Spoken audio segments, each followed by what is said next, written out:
Kau berikan hidup yang baru, darahmu menyucikan, pulihkan hatiku. Ku nyatakan kaulah segalanya,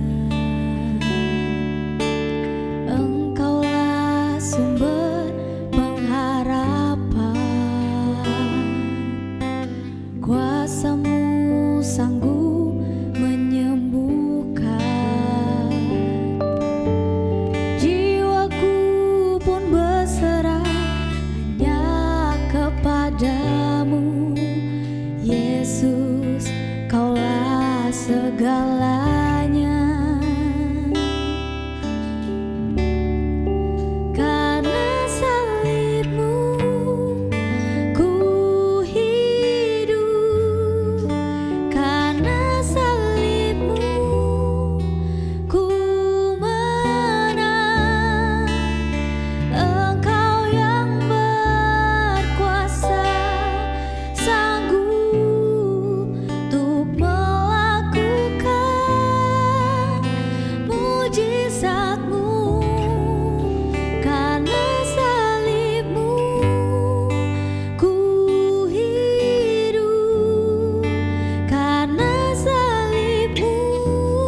Shalom warga kerajaan, bagaimana kabarnya? Anugerah, kebaikan, dan kemurahan Tuhan kiranya selalu bersama dengan kita. Hari ini kita akan belajar bersama sebuah kebenaran firman Tuhan yang tercermin dari apa yang saya alami dalam kehidupan saya. Suatu kali anak saya ini bertanya pada saya, "Dedi, apakah perbedaan antara dua alat warga kerajaan? Yang mana dua alat ini namanya hampir mirip, tetapi berbeda secara fungsi dan juga cara kerja." Dua alat ini adalah termometer dengan yang satunya adalah termostat. Nah, termometer lebih kita kenal sebagai alat pengukur suhu. Apabila suhu itu dingin, maka angka dalam termometer itu akan menunjukkan rendah. Apabila suhu itu panas, maka angka di termometer itu akan naik.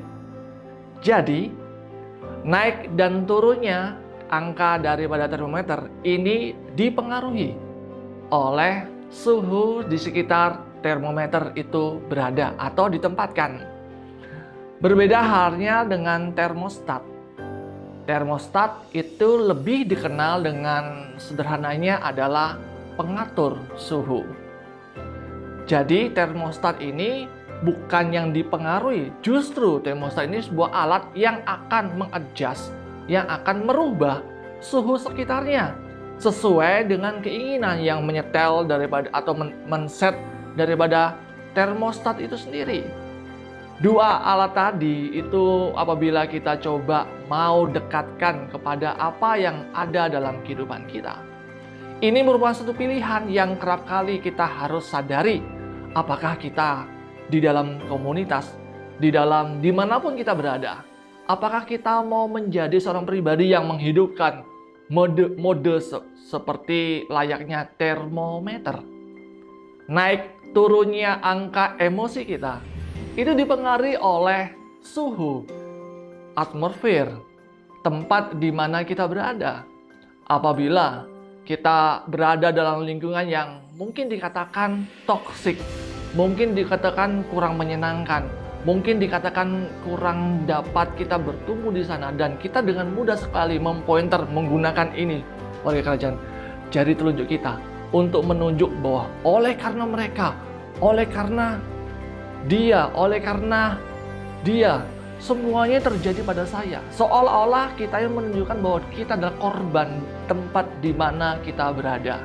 Seolah-olah kita menunjukkan mengadjust bahwa saya adalah termometer.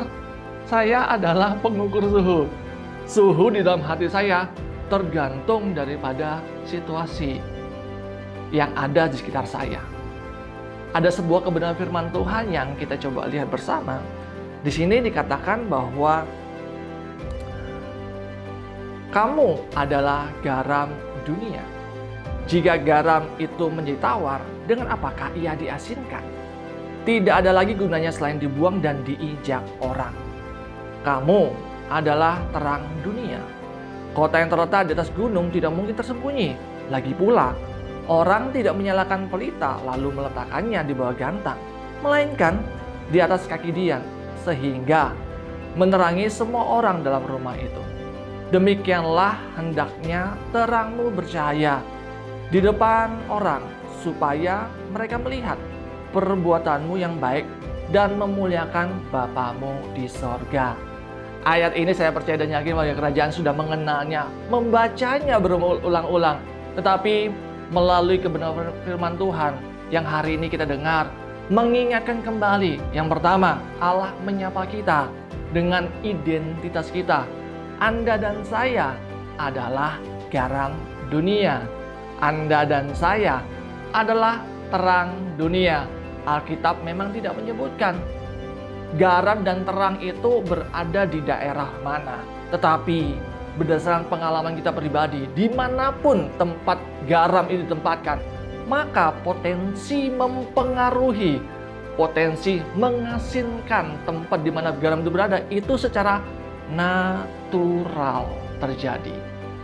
Ayat yang kita baca bukan hanya menjelaskan, menegaskan tentang identitas kita, tapi ayat itu sebenarnya juga menegaskan tentang fungsi kita. Kita berfungsi sebagai garam, kita berfungsi sebagai pelita, bukan fungsinya dipengaruhi sesuatu yang dari luar ke dalam. Tapi fungsinya itu adalah mempengaruhi dari yang dalam keluar. Bukan menghidupkan mode termometer, tapi menghidupkan mode termostat. Dimanapun saya berada, apapun situasinya, bentuk apapun yang saya sedang hadapi, situasi yang sulit, orang yang sulit, itu tidak mempengaruhi saya. Justru di sanalah panggilan saya sebagai terang. Di sanalah panggilan saya sebagai garam untuk mempengaruhi. Inilah tema pada bulan ini. Anda dan saya dipanggil sebagai agen perubahan yang mana melalui karya Roh Kudus-Nya dalam kehidupan Anda dan saya memampukan kita untuk kita boleh memberi pengaruh, untuk kita boleh mengubah situasi di tempat di mana kita berada. Mari bersama-sama dengan Roh Kudus yang ada dalam diri kita, jadilah agen-agen perubahan dimanapun Anda ditempatkan, sehingga nama Tuhan dipermuliakan. Mari kita berdoa. Kami syukur Tuhan untuk tema pada bulan ini, mengajar setiap daripada kami untuk kami boleh bergantung, berharap penuh pada kuasa Roh Kudus, pada karya Roh Kudus dalam kehidupan kami, sehingga dimanapun kami berada, kami bukan pribadi yang dipengaruhi oleh lingkungan, tetapi melalui kekuatan dan kuasa Roh Kudus dalam kehidupan kami dimampukan untuk kami boleh berdampak, untuk kami boleh berpengaruh, untuk kami boleh memberikan sesuatu yang positif, yang baik, yang benar di tempat manapun di lingkungan kami berada, sehingga nama Tuhan dipermuliakan. Mampukan kami Roh Kudus, dalam nama Yesus, haleluya, amin.